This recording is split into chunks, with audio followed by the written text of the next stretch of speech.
Hi, everybody. I hope everybody is having, or if you're reading this in August, has had a wonderful summer.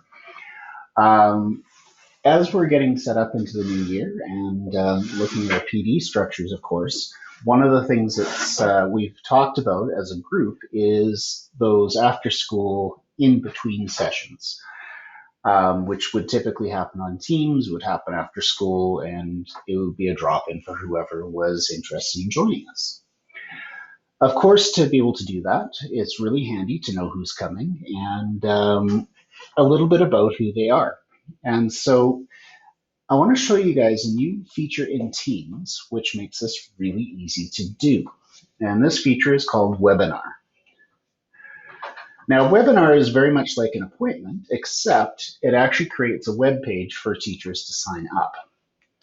And so to access this, you have to be in Teams. As you can see, I am here. And you have to be on your calendar tab. Now, the process begins exactly the same way as you would do this or schedule anything in Teams. I would just select the time slot that I want to create a meeting for, let go of my mouse.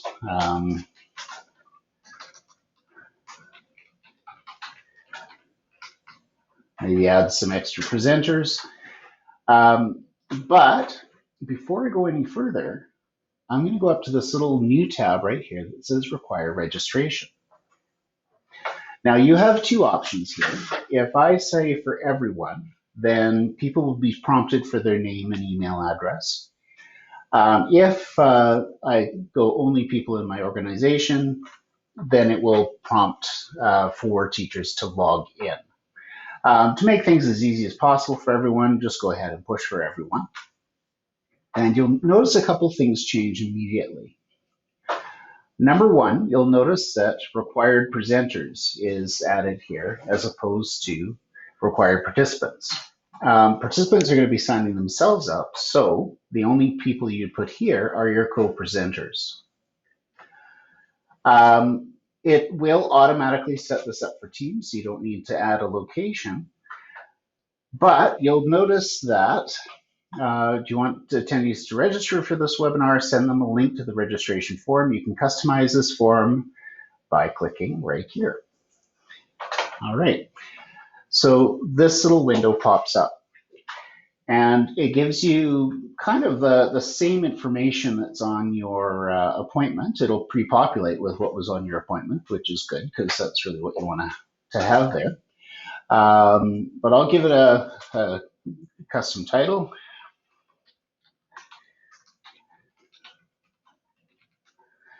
I'll give it a description.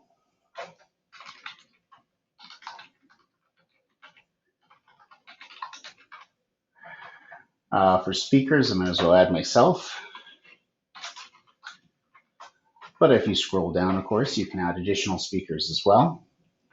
It will always ask for first name, last name, and email, but maybe I might add another field like custom question, maybe just a straight input. And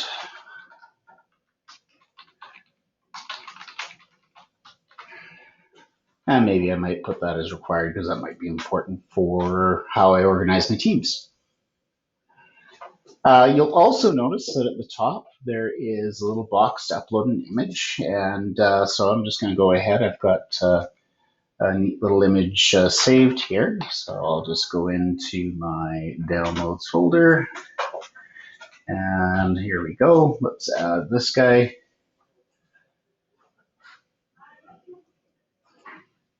Oh, sorry, not a drag and drop yet. Let's try that again. Add that guy. Move it around so it kind of lines up nice. Yeah, that's pretty good.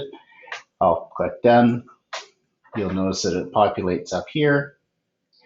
And I'm just going to go ahead and hit save. Now we're almost done. What I can do now is I can do a preview. This is what it's going to look like for them. And this is more or less what I'm wanting to see. So I'm going to go copy registration link, and that's now on my clipboard. And I can go ahead and send that to whoever I want to attend my session. If I paste that same link into a browser, this is what comes up. Because I am the coordinator, I actually have all of these as being editable. You as a, or the end user won't, obviously. All this is going to be set up for typing. And the register for the event will be right here, and they can either type this information in, or if they're signed in, it will automatically populate. And that's it. If you guys have any questions on how to set that up, it will automatically send them the link once they fill out the form. It will also send them a copy of the appointment so they can actually add it to their calendar as well. You in your appointment will actually see who's signed up, and that is available after I create the appointment.